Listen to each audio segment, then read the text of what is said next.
नमस्कार दोस्तों, स्वागत है आपका हिंदी नॉलेज शो में। तो दोस्तों, वो कहावत है ना कि समय बड़ा बलवान, ये कब राजा को रंक बना दे और रंक को राजा पता भी नहीं चलता। और यही हुआ है ब्रिटेन और भारत के केस में। अब से लगभग 10 साल पहले यानी 2012-13 में भारत और ब्रिटेन एक बहुत बड़ी डील करने वाले थे। लेकिन उस वक्त भारत इस डील के लिए तैयार नहीं था, लेकिन ब्रिटेन भारत से ये डील करना चाहता था, क्योंकि उस समय ब्रिटेन की अर्थव्यवस्था बहुत ही बड़ी थी। ब्रिटेन के पास खूब पैसा था, इसके मुकाबले भारत की अर्थव्यवस्था इतनी बड़ी नहीं थी, हमारे पास पैसा भी कम था। इसीलिए ब्रिटेन को लगता था कि ये डील हो गई तो वो भारत की पूरी मार्केट कैप्चर कर लेंगे। लेकिन आज कमाल देखिए कि ठीक 10 साल के बाद इसी डील को भारत करने को तैयार है, लेकिन ब्रिटेन इस डील से पीछे हटना चाहता है और इसीलिए नए नए बहाने दे रहा है। लेकिन जब दुनिया भर में ब्रिटेन की छीछा लेदर हो रही है ना, तो ब्रिटेन अब उल्टा भारत की पीठ में छुरा घोंपने को तैयार है। भारत को ही बदनाम करने की कोशिश कर रहा है कि भारत की वजह से ये डील नहीं हो पा रही। लेकिन अब सवाल उठता है कि ये डील है क्या,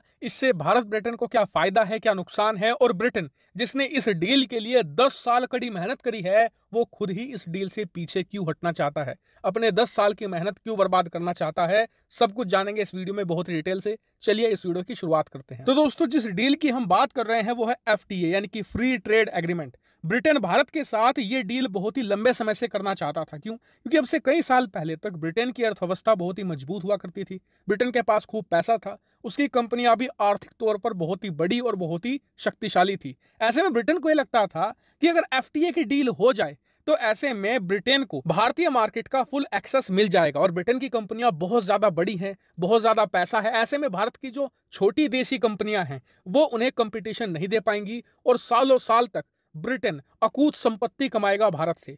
लेकिन भारत को भी इस चाल का पता था, इसलिए भारत ने इस डील को कई सालों तक टाला।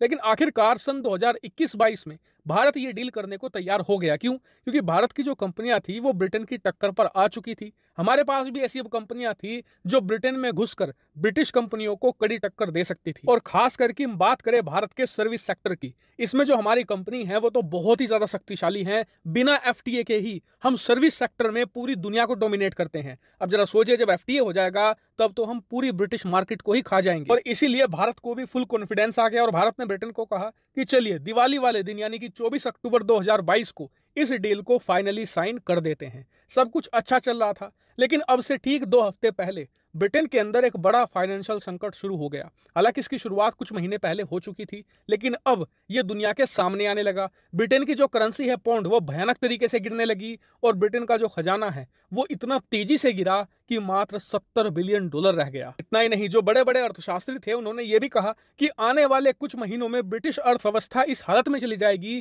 कि इन्हें IMF से लोन लेना पड़ेगा। इनके यहाँ पर जॉब क्राइसिस होगा, यानी कि कंपनियां लोगों को नौकरियों से निकालना शुरू करेंगी। अब इस बात से ब्रिटेन की सरकार को बड़ा खतरा हो गया, क्योंकि आने वाले कुछ महीनों में इलेक्शन भी है और ब्रिटेन की जो कंपनियां हैं लगातार कमजोर हो रही हैं। बहुत सारी कंपनियां बैंकरप्ट भी हो चुकी हैं।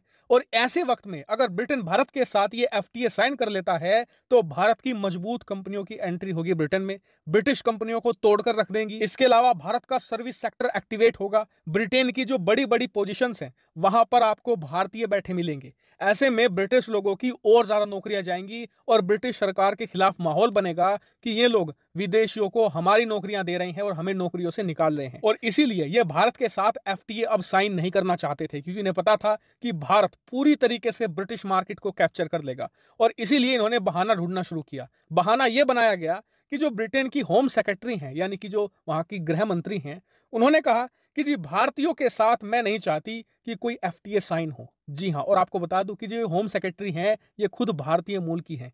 इन्होंने आगे कहा कि भारतीय लोग ओवर स्टे करते हैं, मतलब ये वीजा लेते हैं 6 महीने का, रहते हैं ब्रिटेन में 10 महीने 12 महीने। और इसीलिए जब भारत के साथ FTA होगा ना तो भारत से और लोग ब्रिटेन आएंगे, ये और ज्यादा ओवर स्टे करेंगे और यहाँ पर ओवर इमिग्रेशन हो जाएगा। और इसी से बचने के लिए तो हमने ब्रेक्सिट किया था। हम यूरोपियन देशों से इसीलिए तो अलग हुए थे ताकि जो विदेशी लोग हैं वो हमारे देश में एंट्री ना कर सके। तो फिर ब्रेक्सिट का मतलब क्या हुआ? यानी कि एक तरीके से ये भारत को जिम्मेदार ठहरा रहे हैं कि भारत की वजह से और भारतीय लोगों की वजह से हम ये FTA साइन नहीं करना चाहते। जबकि असल बात यह है कि इनकी अर्थव्यवस्था टूट चुकी है, आने वाले समय में और टूटेगी और भारतीय कंपनियां जब आएंगी तो इनकी कंपनियों का बिल्कुल दम निकाल कर रख देंगी। और इसीलिए ये FTA साइन नहीं करना चाहते और इसका दोष भारत के माथे मढ़ रहे हैं। लेकिन भारत ने भी इस पर ऐसा जवाब दिया है कि ब्रिटेन की बोलती बंद हो गई है। भारत ने सबसे पहले ये कहा कि ये बताओ कि ब्रिटेन का वीजा देता कौन है? हम देते हैं क्या? नहीं, आप देते हो। उसके बाद जब वो व्यक्ति ब्रिटेन पहुंचता है तो वहां पर आपका देश है, पुलिस आपकी है, मिलिट्री आपकी है,